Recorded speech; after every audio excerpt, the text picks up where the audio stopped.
prize. Yep, he was a Boy Scout. Be prepared. Yes.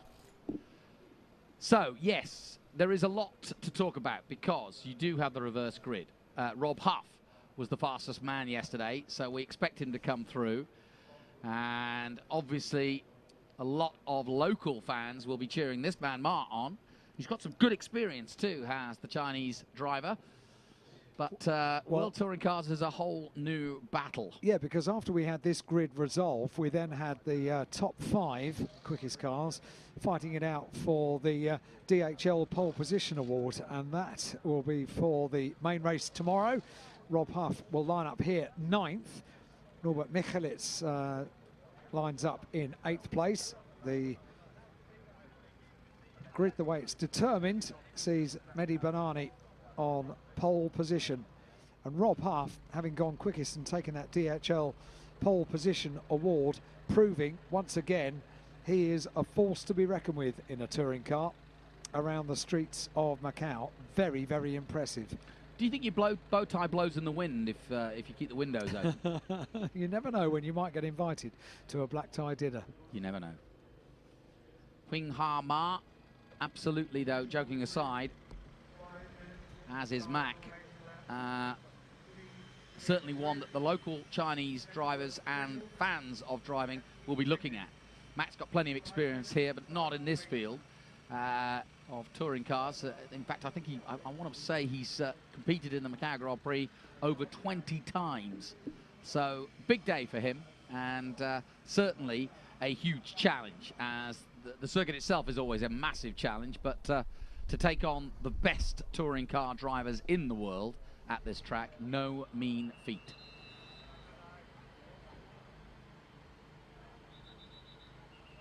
And the Volvo of Girolami, the Argentine, 15th on the grid.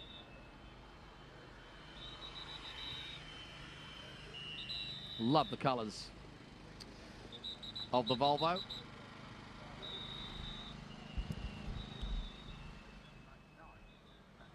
Now, this man's had a storied weekend. Daniel Norge of Hungary for the Zengo Motorsport team in the Honda Civic. Crashes, throttle problems being one of the problems. You kind of maybe an unresolved, yeah, maybe an unresolved throttle problem that resurged yesterday morning. Hopefully that car is all running according to plan now. I don't know if you saw that, but instead of doing the normal international sign for good luck, he had his fingers crossed, going. Everything was according to plan, which taxi. Taxi for number 66. Well, now that is the taxi I would like to take home tonight, because I know I can get back to the hotel in the careful hands of Mr. Szabo very quickly. I like that. I wonder if that'll stay there. Not sure. Fastest taxi in Macau. Yeah. A nice little moment. Good for him. TCR, he was 24th in the Seat Leon Euro Cup in 2015. Currently 7th, 1 win. In 2017, as we look at Erlascher, 12th on the grid. Number 68.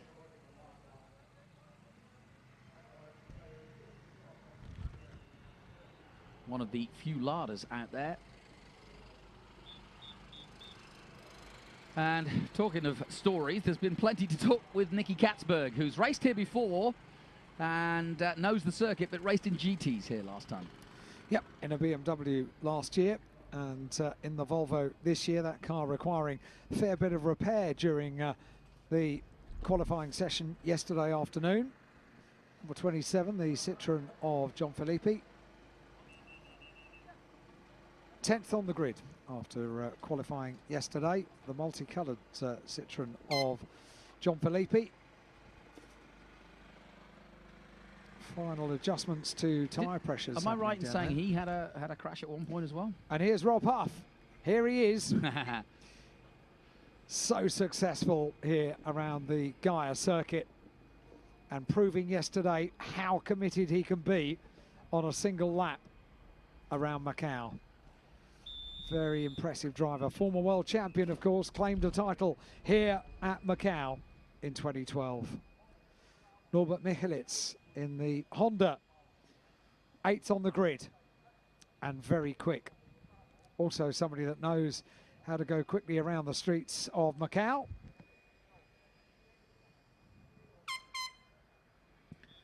Yep, he's pretty impressive, has Michelitz, all weekend long, actually. But so too is this man, Tom Chilton. Tom Chilton, who is a veteran touring car racer now, and he's still only a young man. Started touring car racing in the WTCC at the age of 17 years old, and then steps up into World Touring Cars, 4 years, and dovetailed a season in the WTCC and World Touring Cars as well this year. A busy boy.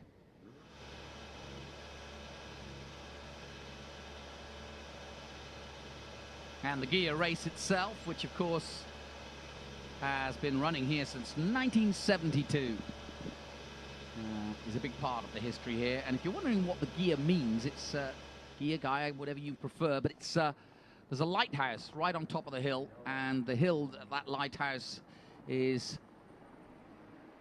placed upon is known as the gear. So therefore we race around the hillside that is the gear circuit.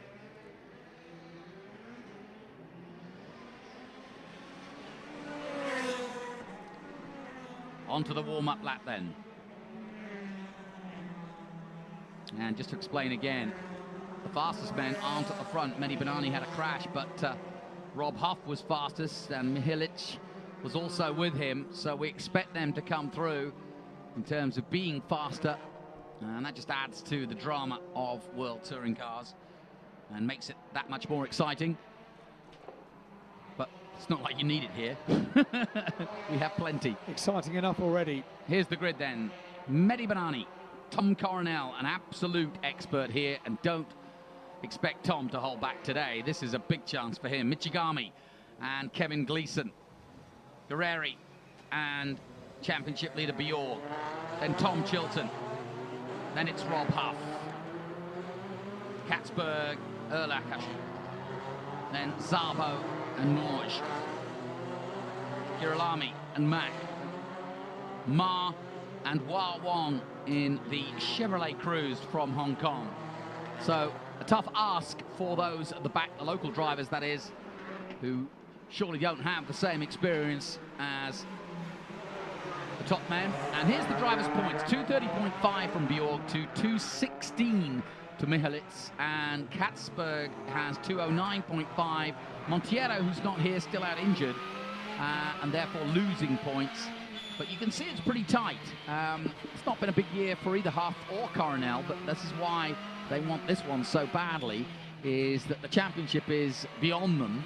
But Macau Grand Prix, something that both men, and I'm talking Tom Coronel and Rob Huff, have made literally their favourite race and an appointment, a yearly annual appointment in the diary. The first entry into the diary of the next year is the date of Macau, and I can tell you when it is. It's the 3rd week of November, and it has been that way for probably about 4 decades.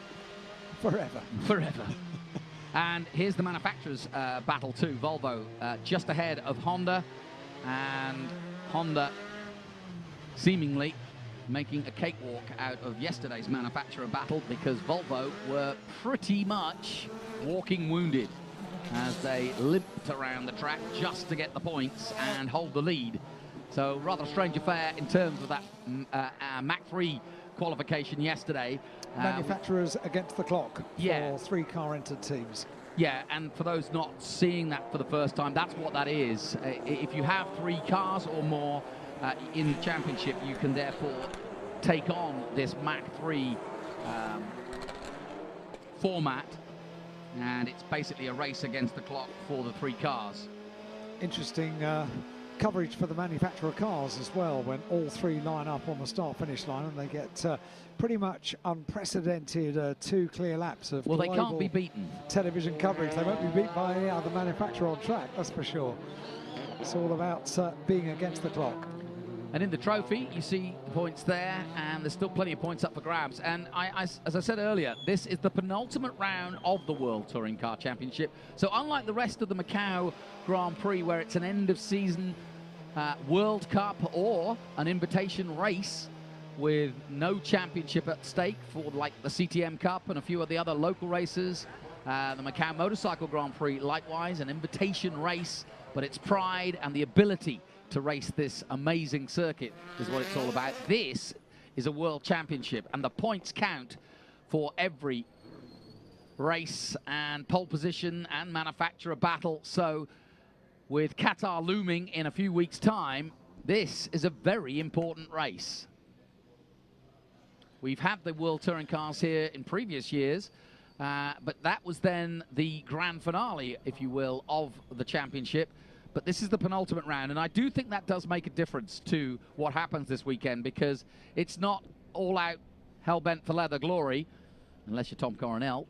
But, you know, if you were in the championship chase, and I'm thinking Katzberg, and I'm thinking Bjorg, and I'm thinking Mihalitz, you've really got to be careful here that you don't fall into the hands of a classic Macau mistake. Here we go then. Out go the lights. Good start from the leader Banani. An even better start from Kevin Gleeson from 4th place. He's side by side as they head down to Reservoir Bend. Coronel slots into 2nd place behind. A good clean start from our touring car proponents as they head down towards the Mandarin corner. We go on board. Just an 8-lap sprint race this. And Mehdi Banani leads them away. Tom Coronel in 2nd place will try and tuck himself up. The Volvos are in the mix. Through goes the 63. And everybody line astern as they head towards Lisboa for the first time. And look at this, everybody jostling for position, but not a lot of room through there, and certainly not a lot of room for a two-way tussle.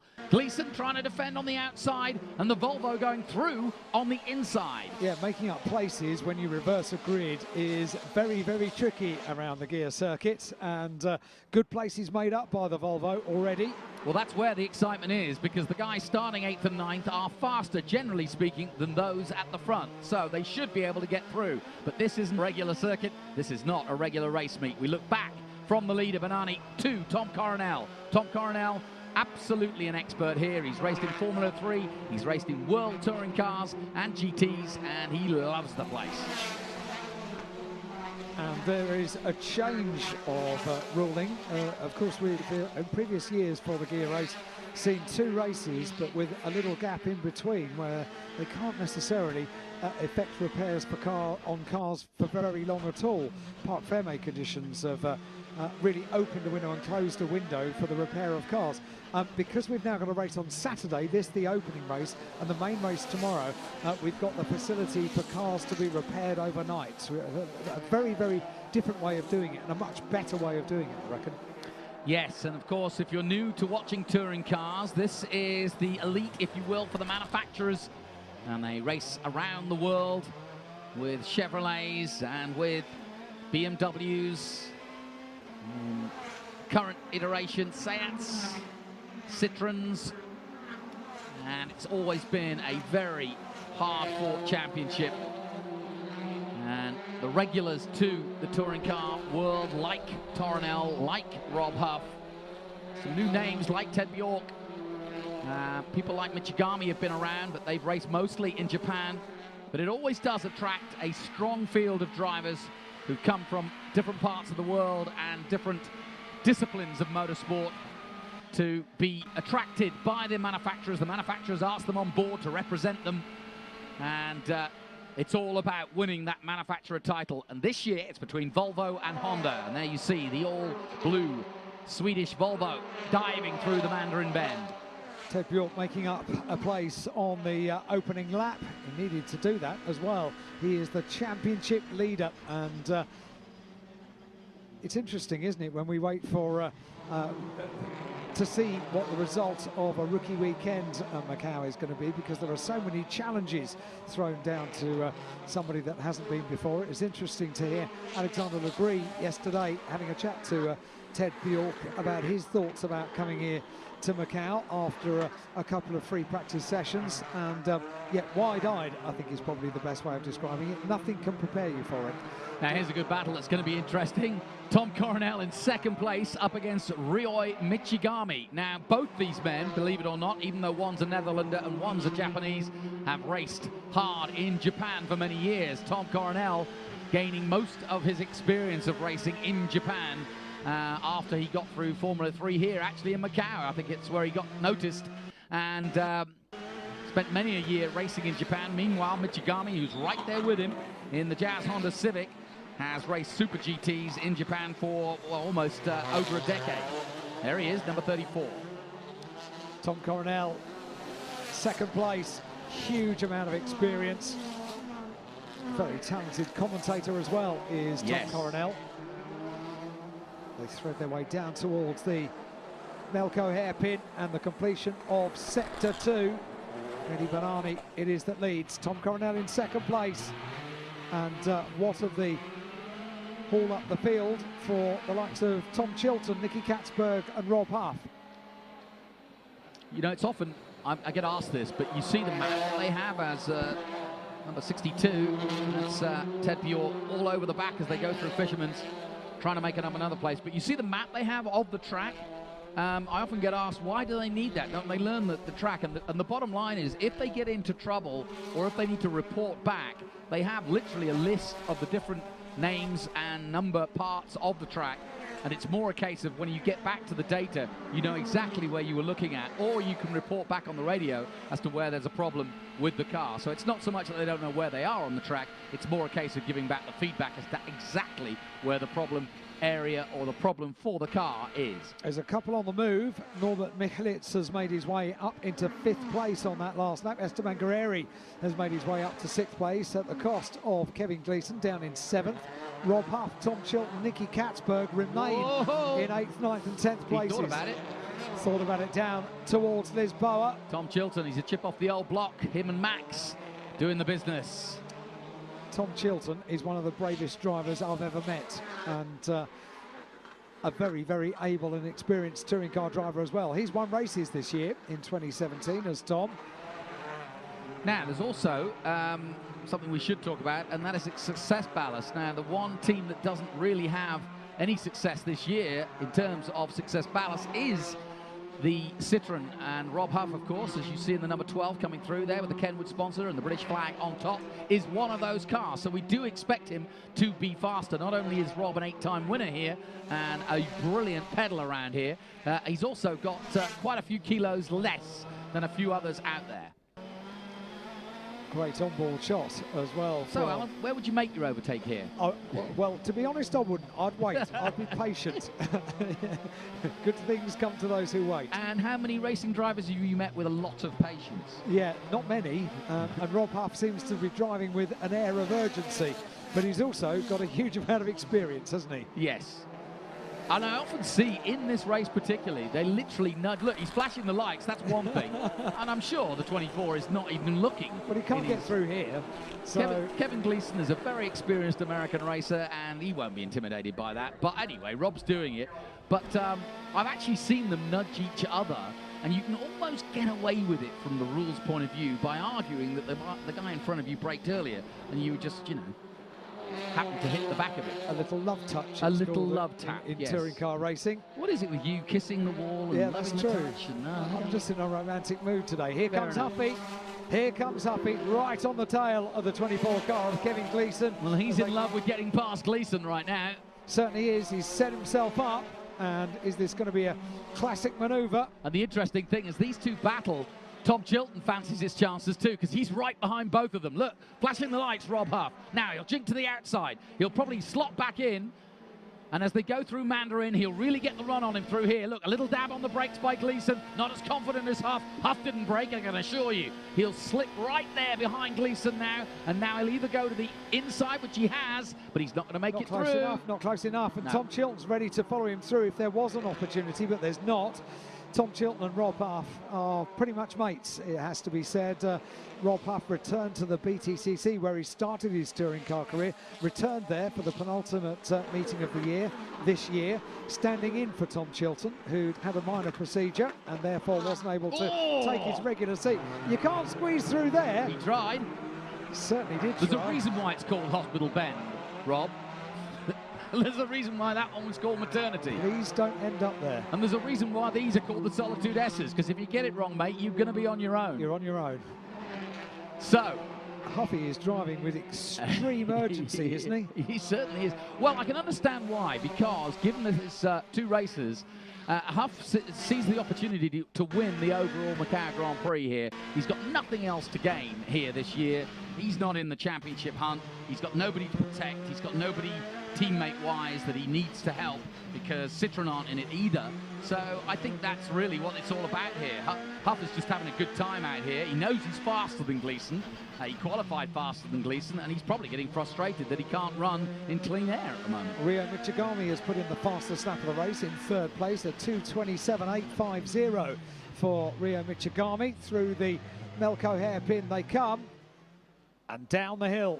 Tell you what, Mehdi Benani, who's got plenty of experience here, is doing a really good job in the Citroën. He's leading the way here from Tom Coronel, and he's got a 1.7 second lead now on him in this first of 2 races here for the World Touring Cars. 4 laps gone of the 8, and Mehdi building on that lead and just quietly going about his business in the rather resplendent painted car.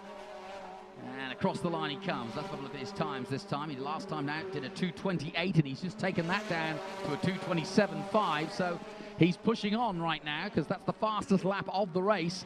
And try as he might, Tom Coronel also in the 2:27s, but some 3/10 off that time, losing time to him.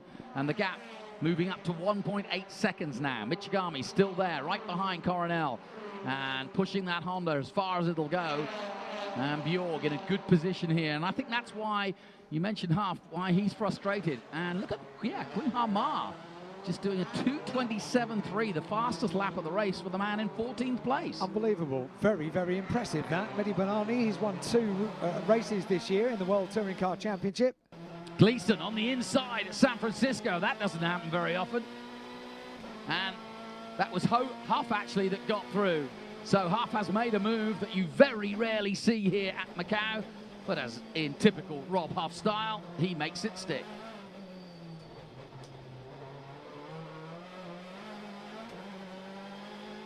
So an impressive fastest lap that. We've got a notification on the timing screen that we've got debris on the track at Marshall Post 25. The American Gleeson's had a problem. He's dropping through the field. Look, he's dropped from 7th to 8th. And I think that's why they were passing him quickly through here. So there's Rob Huff. He's gone through on him, and I think that's the problem. Gleeson's slowing quickly. Our bend is where we've got debris on the track. Quick part of the track as well is our bend.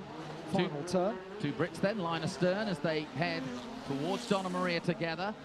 Chilton still a few car lengths behind Huff, and Huff's got his own work cut out now, as he's got Guerreri in front of him. They may be mates, but Rob Huff is certainly not going to hold Tom Chilton's hand during this. He's got work to do, and that's going to be to close up on the back of Esteban Guerreri, who is there in 6th position as they make their way down from the Melco hairpin. Complete sector 2, and not surprisingly, Rob Huff has put in the fastest second sector, 1:31.675 in that middle sector. He's on his own now. He's got past the traffic. And not only is it the fastest second sector, it's a second faster than anybody else. He's been unleashed. Huffy in the wild. Yep. Keeps up like this, he'll make the headlines in the Huffington Post. Very good. Mehdi Benani it is that leads. We've now completed another lap. They've got 3 laps to go. Mehdi Benani, Tom Coronel, Ryo Michigami, Ted Bjork, Norbert Michelitz, Esteban Guerreri, and the on-the-move Rob Huff and Tom Chilton. Benani still holding that lead. He's taken it up to 1.9 seconds now. You can see it for yourself. Tom Coronel trying desperately to stay with him. Michigami still there in 3rd. Ted Bjork doing a really good job in his debut here. But to be honest, with the class of driver that he is, he's learnt his skill. He's got Katzberg as a teammate who's been here before. They've got the data. I was concerned, I said at the beginning of the weekend, would Volvo, given that they haven't raced in World Touring Cars here at the Macau Grand Prix, and Honda have, and so too have Citroën, that would they have the data? And I was assured that they would. So we've got 3 laps to go, including the lap that they're on. Is this going to be win number 3 in 2017 for Mehdi Benani? Tom Coronel just there behind, and this would be his best result by a long way in 2017. He's not been on the podium as Tom Coronel in 2017. Yeah, that's a good point. Currently there in second place, and Ryo Michigami is there in third. And same too for Ryo Michigami. It would be his best result by a long way as well. So they thread their way through very, very challenging parts of the circuit. 3 laps, including the one that they're on now. And in the DHL car, Tom Coronel pushes on, 1.9 seconds behind the race leader at the end of the last lap. Fastest lap of the race, not surprisingly, after that fastest middle sector has gone the way of Rob Hupper, 2:26.469. If he'd been able to get through past Kevin Gleeson earlier on, how many more places could he have challenged for? Well, that's why I think he was starting to show that frustration physically in the car, that we saw him bouncing around, trying to get past Gleeson as quick as possible, because it did hold him up. Ted Bjork there in 4th place, championship leader in the World Touring Car Championship. Mehdi Banani, Tom Coronel both come through and complete another lap. So too does Michigami, Bjork, Michelitz, Guerreri, Huff, Chilton, the top 8 all through, and then Katzberg in the Volvo. Tom Coronel saving his best for last, because here on this penultimate lap, he's just clocked his best lap at 2:27.7, and I don't think it's going to be enough to catch Mehdi Banani. And Tom Chilton trying desperately to get ahead, and here he is coming down towards Mandarin, and he flashes towards the outside. You won't make it round there, mate. Well, he might. Oh, and into Lisboa they go. My goodness. He tried, didn't he? He really did, yeah. Great onboard shots from Globe Camp. That's one thing that Tom Chilton always does. He can never be accused of not trying. And I reckon if he could spend 7 days a week, 52 weeks of the year in a racing car, he would. Absolutely would. Loves it. Wouldn't anyone? Yeah, I'd like a day off. I'm building a simulator. I'm making, yeah, I shouldn't turn my bedroom Not into in a ENG, simulator. not. No, I'm not. Have you not seen my augmented art? Rob Huff, such a master in a touring car around the gear circuit. Tom Chilton right in his wheel tracks. They thread their way up behind Esteban Guerreri in the Honda. Well, it's been another clean race so far, and a fast one as well. And here comes Huff, and he's putting big, big pressure now on Esteban Guerreri. Oh, I knew I'd jinx it. I knew I'd jinx it. Just as I said, what a clean race it's been. Norbert Michelitz is sideways, showing us his Honda sponsorship for all to see. And Castrol getting a great advert, but not how they would want to finish this race. It's another mayhem pile-up, but this time of touring cars. And surprise, surprise, or no surprise, the race has been suspended. Red flag. No way through there for Kevin Gleeson. Norbert Michelitz finds the gear. Quite hard to get round. And yeah. Finds the gear. I got you. I'm not sure he's got parking sensors on that. Tom Chilton's car's a mess. It really is, yeah. Very disappointing, that. Well, I'll tell you what, the story of the 2017 Macau Grand Prix has been about this corner. And the race will not be resumed, we're being told now. So yeah, no the race surprise. is not going to be resumed for 1.5 laps, which is what they had yet to run. And so, already in pit lane is Mehdi Banani and Tom Coronel, who are unscathed and unchanged in their pursuit. And out of the car comes a Rob Huff, and he'll huff and he'll puff and he'll have a fair few words to say. He certainly will. And once again, lifting required. Yeah. And my thoughts also go out to the motorcycle Grand Prix, which is coming up next. Here's Chilton's view of it in nowhere to go. Boom. Yeah, quite a bash. And then the rest of the field follow on. Yeah, it's the thing about the actual curve is Police Curva de Posta 16. And the problem with it is, if you do hit the barrier, it tends to suck you in terms of hold you there. You can't. It's hard to glance off it. We've seen it. Mick Schumacher went in there in Formula 3, and look there. Look, he's ready for his night out now. Now he's out the car. He's got his full. Everybody, all the drivers, just checking on each other. But yeah, once you do hit that inside curb, I don't know. I've been coming here long enough to spat out that maybe they should think about a different kind of barrier like they have at Fisherman's, where it might be possible to glance off rather than get sucked into that corner, because it has now, for the second time and third time when you consider that there's been red flags in F3 as well, led to a complete stoppage. The GT's stopped here, and now the touring car's here. But having said that, it's easy to say in hindsight, 2020. Very happy winner. Yes. Well, Mehdi. Here's the irony. Guess where he crashed? Right there. Yeah, you're right. It really has been the corner of 2017, hasn't it? Mm-hmm. And never for a good reason. No. The Moroccan flag then flying high, and he's from Fez in Morocco, is Mehdi, and I think he might put a Fez on tonight and give us a little dance like that after that race. And I think he's so happy because Citroën got a win as well. And last year, he was 5th in the championship with the Citroën team. And now a win at Macau. I don't think he's won at Macau, and I think that's another reason why he's so tickled. He's competed here at Macau before, but here we go.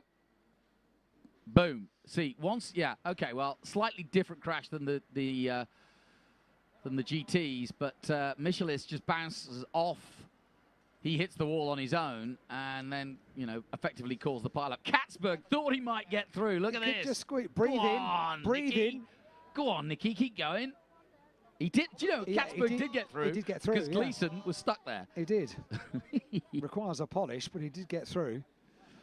So there's a few stories here for the podium for the opening race. Go on then. Because Mehdi Benani takes win number 3. Tom Coronel gets his best result of the year in second place by a long way. His best result was early in the year in Italy, 6th place. And Rio Michigami, by a huge margin, takes his best result. Here's Alexander. Finishing a race here. However, Mehdi, it wouldn't have ever changed the outcome for you. Great off the line. Congratulations, your 3rd win. Thanks a lot. Sometimes it's very special is to win here in Macau. You know, it was of the most challenging circuit, racetrack, when the famous and the fattest driver drive and has win also the Macau Grand Prix, like Schumacher, like Senna, and now to put my name with those names is something very special. But thanks to everybody to trust on me. You know that without help and the support of the King of Morocco, I would never be there in the World Championship. Thanks to everybody. Mehdi, we're delighted for you. Well done. Thank you. Well, even the King of Morocco gets a mention there. And Mehdi Benani puts his name, as he says, into the history books of Macau, comparing himself to Schumacher and to many of the other greats that have won here. And why not? It's a fabled history. And there you go, confirmation then of the opening race of the World Touring Car Championship. Mehdi Benani of Morocco takes the win for Citroën. The Chevrolet Cruze of Tom Coronel takes 2nd place, and behind him, Rio Michigami is 3rd. Ted Bjorg 4th, Norbert Michelis is in 5th place, Esteban Guerreri in 6th, Rob Huff in 7th place, Tom Chilton 8th, Nicky Katzberg 10th, and Kevin Gleeson in 11th place, or 10th place, I should say. Nicky Katzberg was 9th.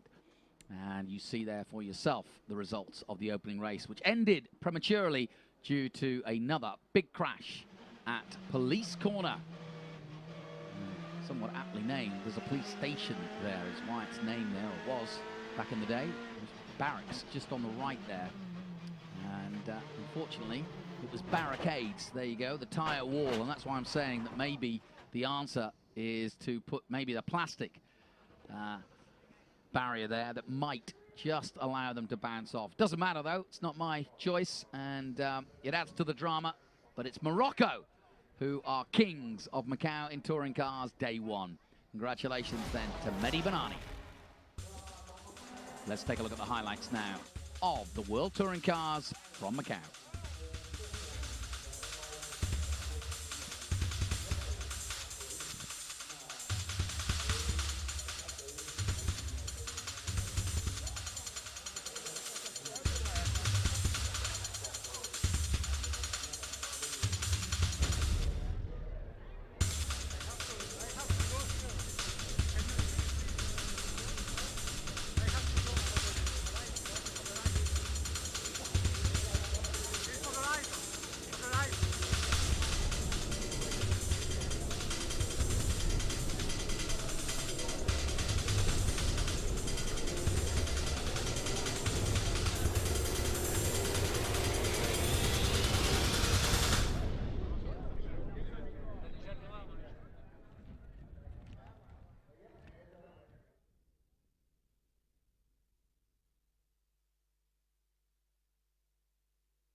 And so we head for the podium. And Ryoya Michigami, the Japanese driver, who's done most of his career in Japan, as has this man, Tom Coronel, the Netherlander, who's raced Dakar, he's raced Nippon, he's raced Super GT, he's raced Formula 3, he's raced World Touring Cars, and he's still filming himself on the podium. And there's Mehdi doing the old Schumacher jump. Your WTCC trophy winner is already up there. It's Mehdi Banani.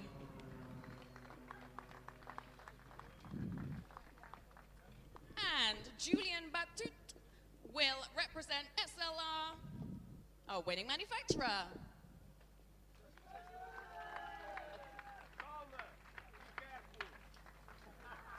And Citroën represented there. And now the national as the anthem winning for Mehdi manufacturer. And the anthem for Morocco.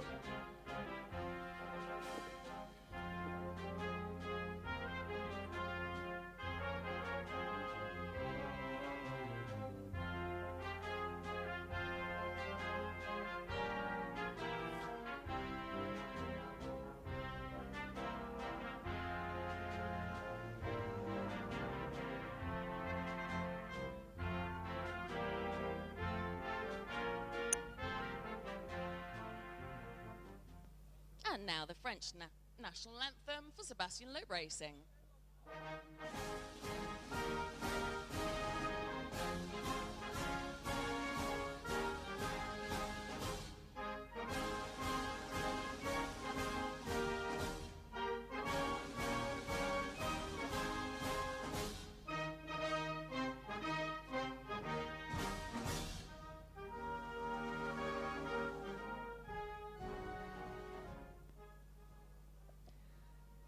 Hong Kong actress Ms. Tracy Chu will present both the trophy and the laurel to our third position driver, Ryo Michigami.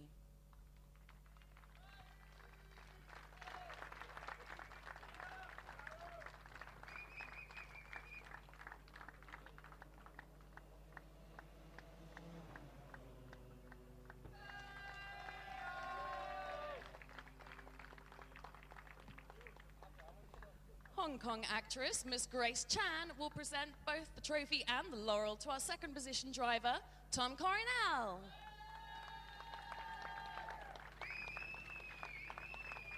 Second place then goes to Tom Coronel. Grace Chan, the Hong Kong actress, handing out the prizes. It's almost a tradition here at Macau to get famous actresses from Hong Kong. And if you know anything about the Chinese and the Hong Kong film industry, they are absolute superstars. I remember Jackie Chan coming here a few years ago, and he could hardly walk through the paddock. As Raymond Wong, another Hong Kong actor, hands out the prize to the winner, Mehdi Banani of Morocco. Also, Takeo Tsuji, the president and CEO of Kirkwood,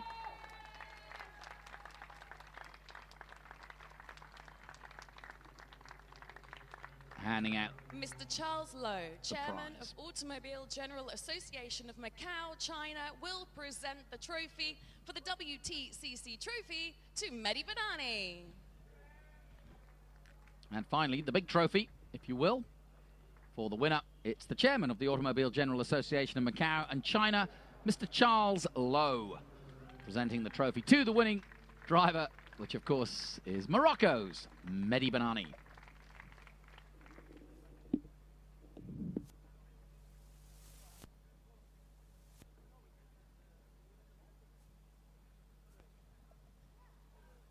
Presenting both the trophy and the laurel. Tom Coronel can't wait To our winning champagne manufacturer, going. Sebastian Loeb Racing, is Mr. Takao Tsuji, President and CEO of JVC Kenwood. And of course, it's Sebastian Loeb Racing. Sebastian himself racing in the World Touring Cars when they were here last time out. President and CEO of JVC Kenwood, handing out the prizes to Citroën, the manufacturer. Gents, please pick up your bottles. And it's that famous time that Tom knows all too well, a little bit of champers. So congratulations to all our top three in the World Touring Car Championship. Champagne! And there'll be another race to come tomorrow, and it'll just be as hotly contested, I can assure you. And coming up next, we take a couple of wheels off, and we really go for the real McCoy, because it's the Motorcycle Grand Prix, and it's the 51st running of that famous race around the streets. The only race in the world that has both bikes and cars. And this is the 64th running of the Macau Grand Prix. I'll hand you over to Richard Nichols to take you through the excitement, colour and noise of the famous Motorcycle Grand Prix.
Ladies and gentlemen, good afternoon. Welcome to the press conference following WTCC Race of Macau, the opening race here in Macau.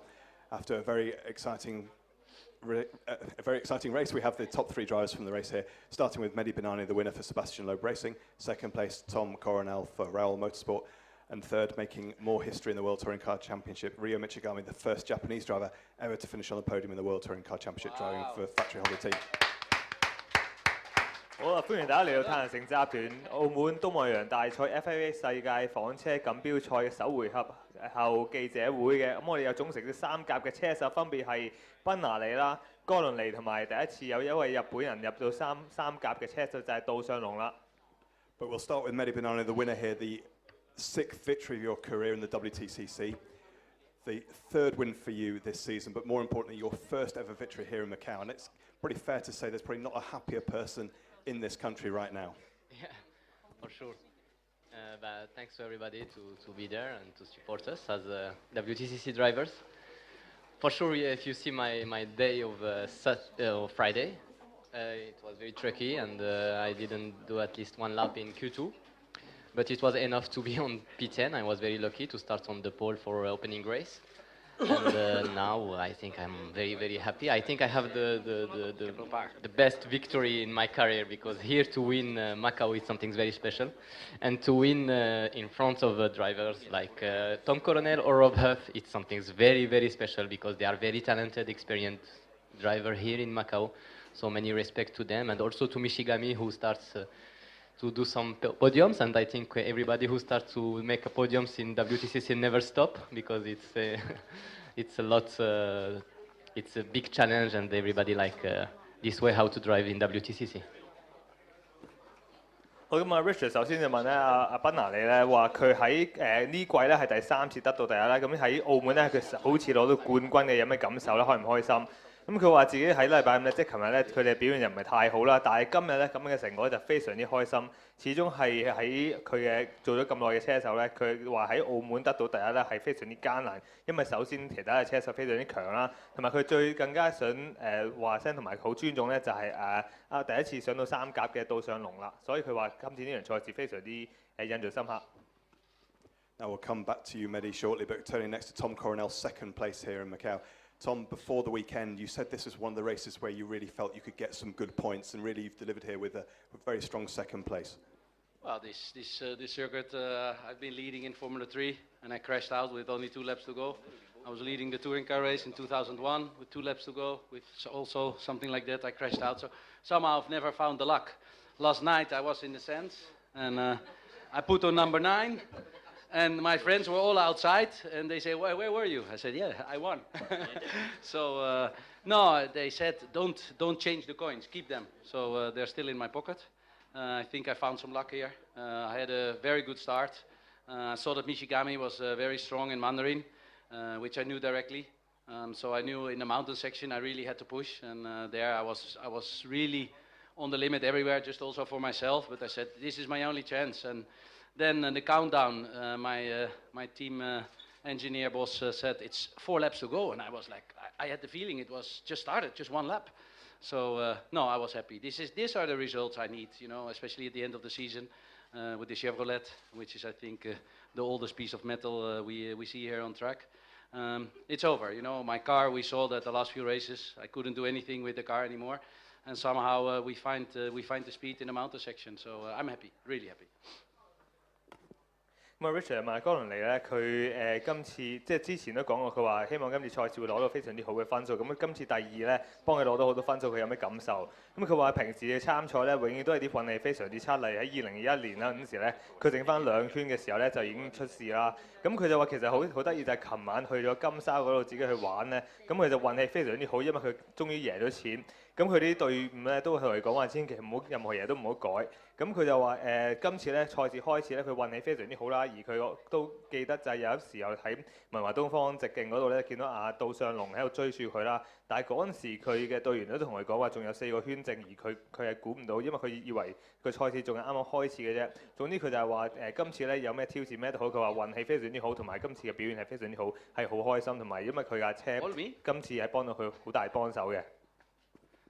And turning next to Ryo Michigami, Ryo, of course, your first podium in the WTCC here. How difficult was it out there keeping the drivers behind from overtaking and obviously trying to push Tom Coronel ahead of you? Thanks everybody. I'm happy to very happy to first time podium. 初めて今聞かされたんですけど、日本人で初めてポディウムを上がれたということは非常に光栄に思います。It's really honors to be on a podium for the first time, and as a Japanese, really happy for that. Thank you very much for your support.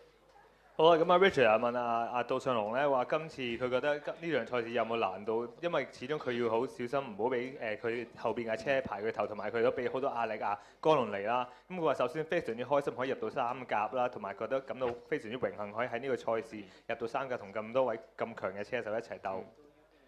And going back to you, Mehdi, obviously a victory in the opening race today, but the main race tomorrow, the grid positions perhaps not so ideal for you. What can you achieve in tomorrow's main race? At the end, it's something very special to win Macau Grand Prix. I think I have the best win in my career now, today it starts. Tomorrow, I think it's about score points. We are still challenging in the top of the championship, in the World Championship. So I think there are some things we can win, and we can also lose, because tomorrow to start on the traffic is not easy. We have seen that because of my Q2 qualifying yesterday, so I have to be very bad on the race too.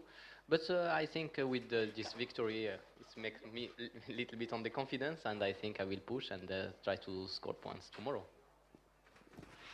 Richard 問翻賓拿尼咧，就話佢聽日嘅賽事有咩睇法啦？咁佢就話首先要喺澳門贏咧係非常之好啦，所以好期待咁樣嘅成績啦。但係佢都係話聽日佢主要都係想攞分數嘅。佢話佢即係都有信心，始終唔計琴日佢喺排位賽嗰度啲情況唔係太好啦，但係話佢都非常之有信心，聽日嘅表現會非常之好嘅。And a final question to Ryo Michigami. Ryo, the top Honda finisher here, which is obviously very important for Honda's manufacturer championship ambitions. How satisfied are you with that result for the team? そうですね、まずレースの方は、スタートをちょっと失敗してしまい、少し出遅れたんですけども、とりあえず、トムさんを、オーバーテイクしようと、ストレートが速いのは分かっていたんですけども、なかなか彼の方が山側のセッションで速くてですね、詰め寄ることができませんでした。ホンダにとって今チャンピオン争いを、ボルボとやっている中でどうしても僕が初めての、この WTCC で、強いドライバーたちの中でやる中で上位を目指すというのは非常に前半戦苦しかったです。その中で後半、自分の走りができるようになって、このマカオそれから残りの、カタールでなんとかホンダがチャンピオンシップそれからノルビーのチャンピオンの援護が少しでもできたらいいなというふうに思っています。So first of all, I made a mistake for the starting, and so I was kind of frustrated. But then tries to catch Tom Coronel because I'm pretty confident to have a good speed on sector 3 and 1. But it was really tough to take over him, especially in a mountain section 2. But as a manufacturer point, happy, content, satisfied with I have done for the team, because in the first round in Europe it was quite tough moments to contribute to our team. But since Asian round, I was trying to contribute to the team, so I was quite happy. And then also at the same time, I tried to support Nolby to make him get a championship. 好，咁啊 Richard 就問杜尚龍咧，就話佢係今次本田最快嘅車手，有咩感受啦？咁佢就話佢今次賽事咧起步咧就唔係做得太好，而有少少煩惱嘅，但係佢就集中精神咧就向前衝啦。咁佢嗰陣時係好想爬哥倫尼頭咧，但係就比較難，所以就最終都係爬唔到嘅頭。但係因為佢記得佢係試過喺第2段嗰陣時爬個頭都唔成功啦。但係最終佢都係非常之滿意今日嘅自己嘅成績，同埋好開心可以幫到隊伍去攞到非常之好嘅成績啦。And before we ask the drivers to take part in a quick photograph, are there any questions from the floor?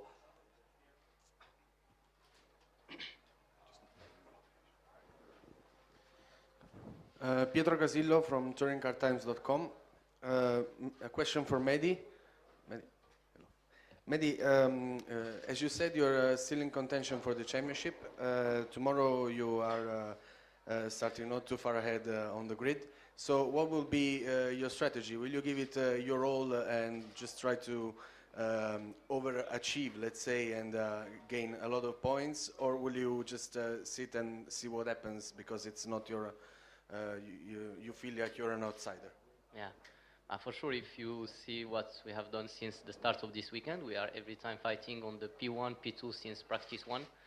So for sure tomorrow, if I have to choose, I will choose full risk and full power everywhere to try to score points. And at the end, if it's crash, it's crash. And if you score points, it's much better for the end of the championship because there are only one race still on. And I think I have tomorrow to take a maximum risk and to see what's happened at the end.